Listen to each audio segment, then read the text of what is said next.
Hey guys, it's Kel Payne here. So I found another wicked deal here. I just thought I'd show you guys. So here's some parts I got. This guy was just getting out of the hobby, and I got all this stuff for 140 bucks. So I was really happy with this deal. Really happy. And metal spur gear here. Bunch of plastic ones. 2125 tower, shock tower, but you got bumpers. Got some A-arms, got some metal ones, which look like they were purple at one time. A little bent. We got some upper arms. Got some more spur gears. So you got an aluminum gear housing, alloy, clutch bell. Some more bumpers. It's like a little steering parts. New gas tank. Some clutch pads, and there's some aluminum clutch pads. Another spur gear. Some more alloy gear housing. Picked up that engine. No idea what shape it's in. No idea. What else we got there? Transmission plastic housing, which I needed one of these actually, so that's good. And then we got the Savage. So it's got the K 4.6 in it. It's got some shocks, metal shocks too. We got some carriers. They're all aluminum. Hubs, carriers, purple exhaust. What else we got here? Looks like a Spectrum Z590 for the throttle and brake. Looks like we got aluminum housing here for the whole gearbox. Awesome. Nice. What else we got there? Oh, we got some aluminum for the gas tank. Said it was a 3-speed tranny, but we'll see. Usually there's another hole there.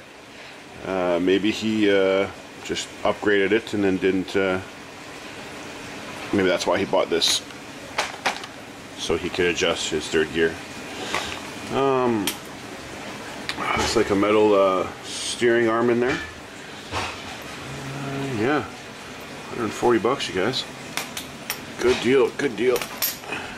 There's the back gear housing there, all aluminum, like some bent screws here and there.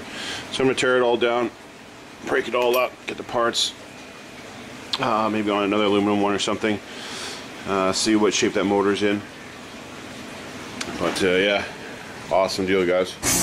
Hey guys, so I started taking this apart here, and just a lot of screws that shouldn't be in here are in here.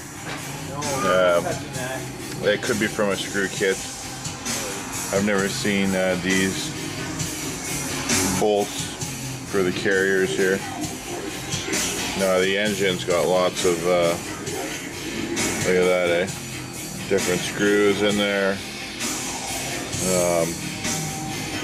That screw for that clutch bell, I haven't seen that on them before, but can't see why it wouldn't work. A little play there though. So yeah, I'll take it apart and we'll see how good it is. But yeah, already some of the screws on the side here.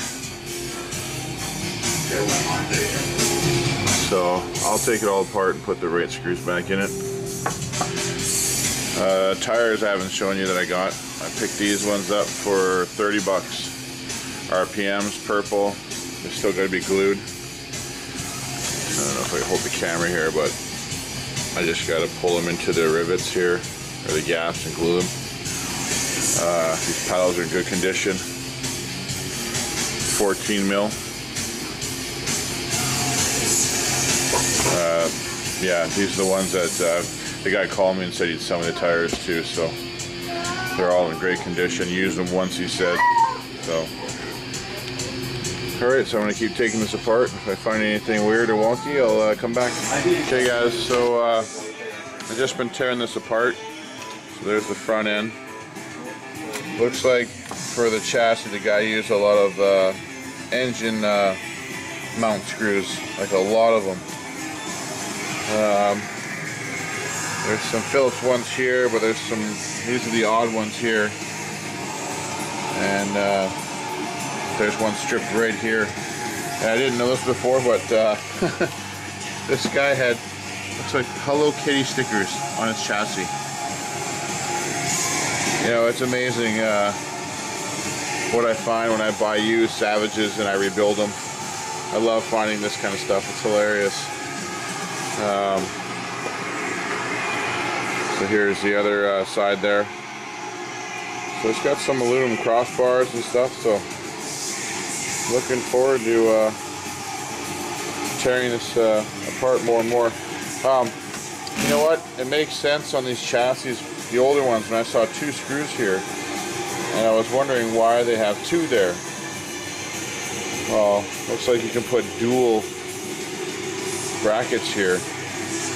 On the other Savages, they have it where you just screw to a plastic piece, you bolt to this.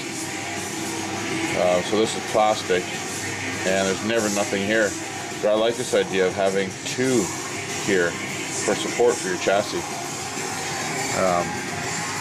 In this instance, you can see how there's a plastic one here, but on the older Savages, you could also put another cross member here. So you could have 2 bolts here on the side of the chassis. That's a real bonus. I never knew that. Okay guys, so I'm going to keep going and I'll keep you guys posted. Oh wait, look at this. That's what the guy used for a screw to go in there to hold your cup. It worked. But yeah, this is amazing. You see stuff, I never see stuff like this. I've never seen this before ever. That's a first for me. Now I know what to do when I lose my screw. Looking forward to the aluminum though. A lot of aluminum inside here and stuff. I want to see what the diffs are. As far as I was told, they should be fully aluminum diffs. Okay, so this is a perk here. It's got an actual drive shaft slash cup kind of CV style going on here.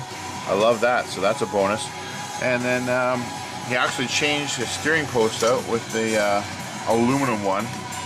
Now I have no idea if he simply just sanded the purple off the stock one or not. But look at the bolts for the steering, man. Wow. Like, that's not going to break off and go anywhere. So many mismatched screws. So many. I mean, those are, I've seen screw kits like that, but look at the little ones holding the steering. Must have been a steering kit that came with those Allen key threads. So yeah, I'm gonna keep rocking and rolling here. Alright, so I took the bottom skid plate off, and yes, sweet purple diff housing cases. Sweet. So yeah, that's a bonus anyways. As you can see, lots of love on it here. Lots of love. And yeah, I'm gonna keep fucking away. Okay, so I just pulled the other diff apart, and I mean, it still works, but you can see how that 13 tooth was grinding on it and carving the center out of it. So the reason why was because of his jimmy rigged pin there, I guess. It allowed the 13 tooth to move forward and back. Let me see if I can show you here. So you can see how it went back and forth. See that? So yeah, it did get him by. He was able to use, drive the vehicle by putting that pin through it, cotter pin, but it allowed this thing to move forward and back, and it pushed forward and was able to grind the center out of there. So it's not like it's salvageable, it's usable, but yeah. Alright, so I tore the diffs apart. Here's one diff. So lots of metal here, metal shavings. You can see it all on the back side of this.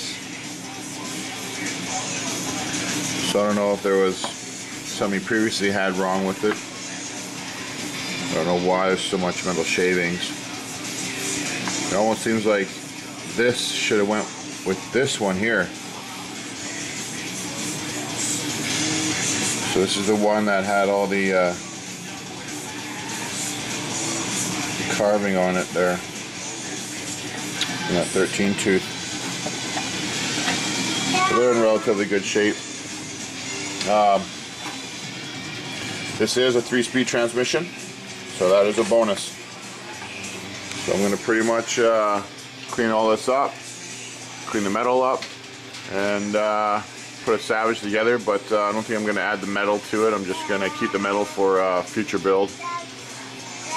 Alright guys, thanks for watching.